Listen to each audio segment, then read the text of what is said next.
Do I look okay? Just kidding. Before I start, as I was preparing, I was asking God, I'm like, how do you want me to start this thing? And he said, all of you that are coaches in this room, thank you. Oh, thank you so much for the time that you've put in.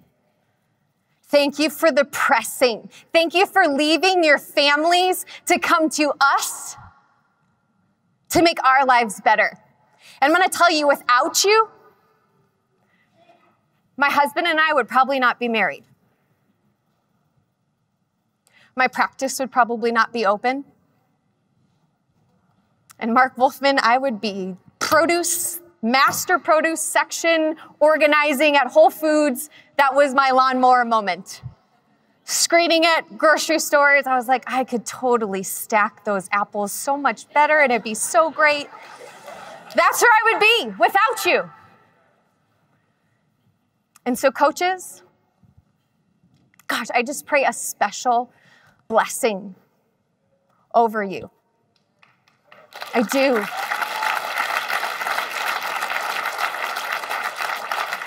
A tenfold blessing over your families, your practices, every aspect of your life. And God, I just pray for peace over their minds, their souls, their hearts, and their spirits.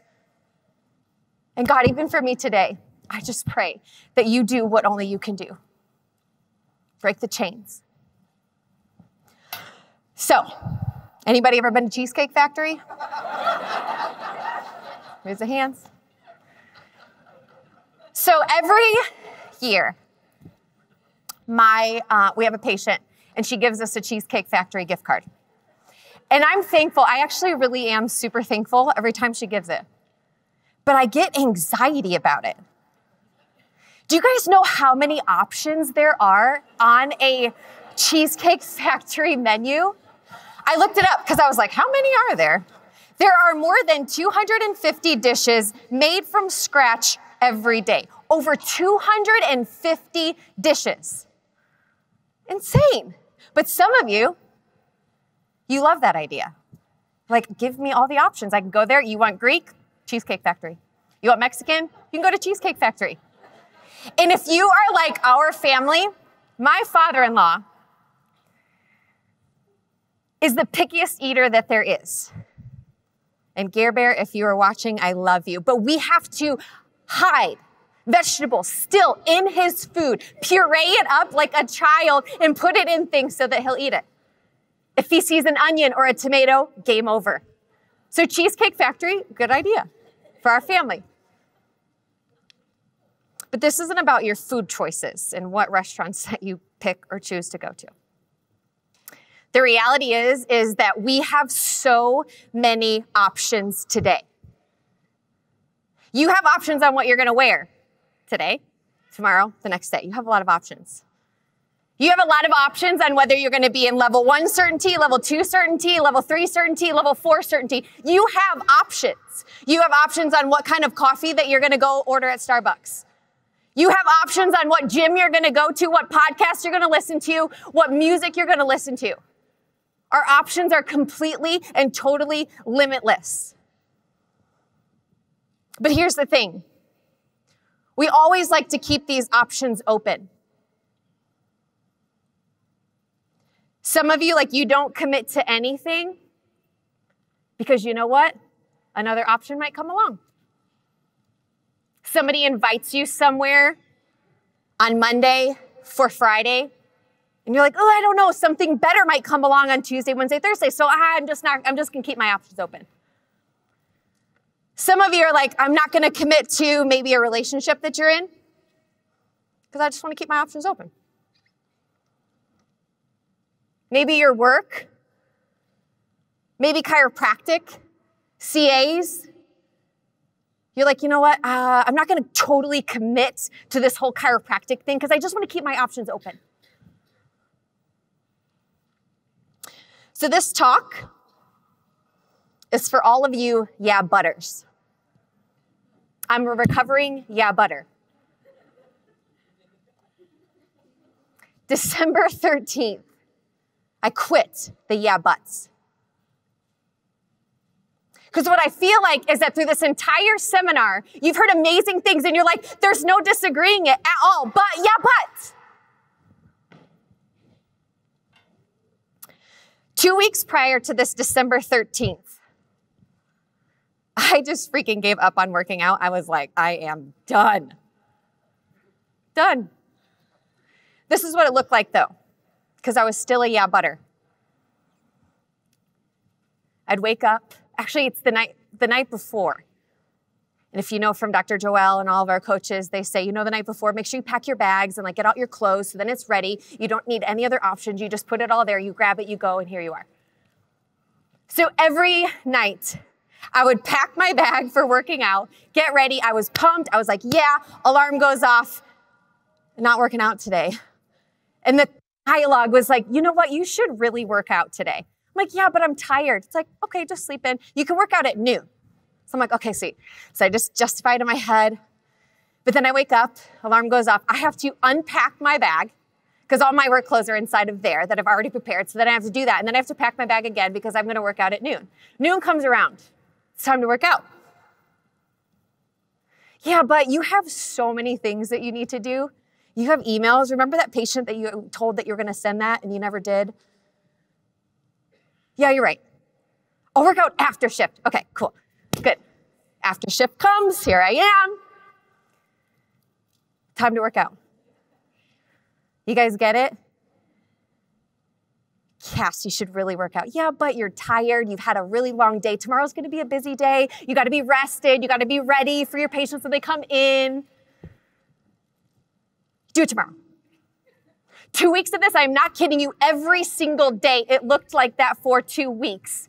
There were so many yeah buts. There were so many other options that I was giving myself instead of December 13th, I read my devotional, Unshakable Christine Kane. It was called The Best Option. I wasn't choosing any of the best option. I gave myself so many other options and ways out. And some of you are continuing to give yourself a way out. You're yeah-butting your life away.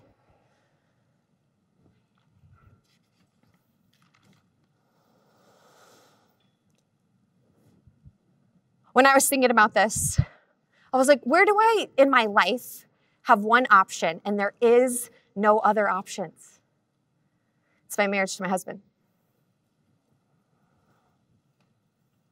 December 27th, 2011, I said I will to you. That means I said I won't to every single other man that exists. I love you. There is one option. There is no other option. In John 3:16, it says, for God so loved the world that he gave his one son. He didn't say 4 sons or 40 sons. Would it have been better if God gave us 4 or 40 sons? He gave us one son. And if you haven't also figured it out, this entire seminar has been that there is one what? One message. One. And if we believe in this oneness, we have got to look at where in our life are we giving other options to.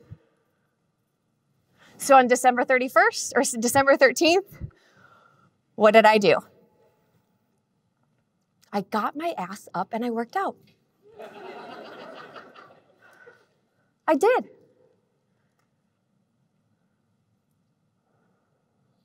And then I worked out again. And then I worked out again.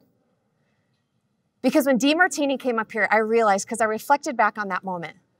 And for those 2 weeks that I literally packed my bag and unpacked my bag and did all of that, I do have a high value for exercise in my life. I do. But I was so incongruent in that moment that there was this tension. And as much as I am strong enough or naive enough or whatever it is to say, it doesn't affect my practice or my marriage, I call BS on myself. And I call BS on you if you think that your incongruency is not affecting your practice or your marriage. And when I looked back, I was not a very nice person during those 2 weeks. I remember I was so annoyed at everything. And I was like, what is happening and what is going on? Why do I have these feelings? This isn't of me. This isn't part of me. This isn't how I'm supposed to be acting. But because I was so incongruent, it was affecting everything. And so I want to ask you, what in your life are you giving other options to? Is it max living? Are you not committed because you think maybe a better option will come along? Are you not committed because maybe someone will find out that you're incongruent? And Dr. Joel hit it right on the head. Maybe you just haven't dealt with the stuff. And I want to take it back to when Mama Sue spoke on Saturday morning. Isn't she amazing? Can we just give her another hand? I love you. I love you. I love you. I love you. If you didn't catch it, I want you to catch it again. There's one thing she said, there was hope. That it didn't, no matter how old you were or where you are, that you can still start pulling the weeds and it's never too late. But I also want you to catch another thing. Don't wait until you're 60. Why are you waiting until you're 60 to figure it out? Why do you keep giving yourself other options? Don't wait for that. So since January 2nd, I committed to my husband that I was going to do every day in January these CrossFit Hero WODs. If you don't know what they are, they're like the worst thing ever. But 40 million push-ups, 40 million pull-ups, my hands are just crazy. There's something in my heart now that I'm congruent, it's peace.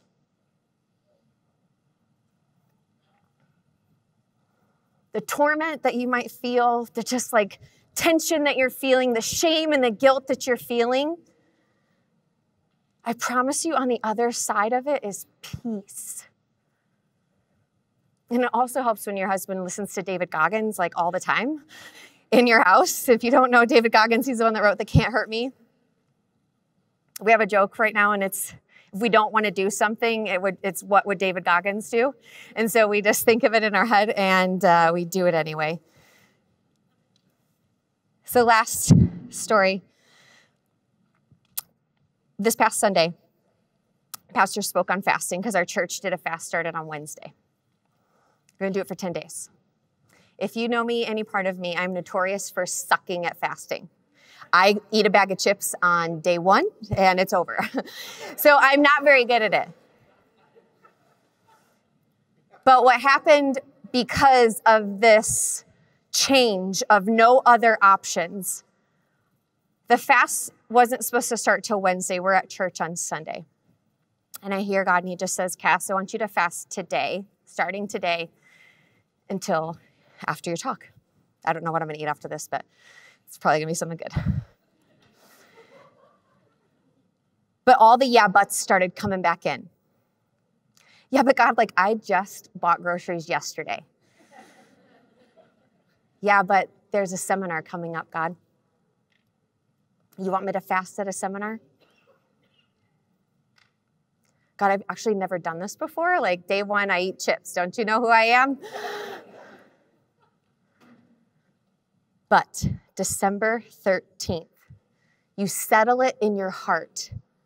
You settle it right in there that there's no other options, that when you leave that door, there's no other option. Stop giving yourself options.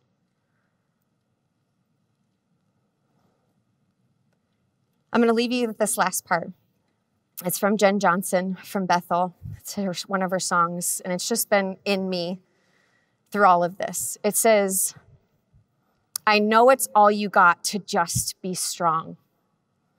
And I know it's a fight just to keep it together. And I know you think that you're too far gone, but hope is never lost. Hold on and don't let go. Just take one step closer, put one foot in front of the other. You'll get through this. Just follow the light in the darkness. You're gonna be okay. I know your heart is heavy from those nights, but just remember that you are a fighter. You're a fighter. You never know what tomorrow holds, and you're stronger than you know. You're stronger than you know. Hold on. Don't let go. And when the night is closing in, don't give up. Do not give in. This will not last. It's not the end. You're going to be okay. God made you for such a time as this. Love you guys.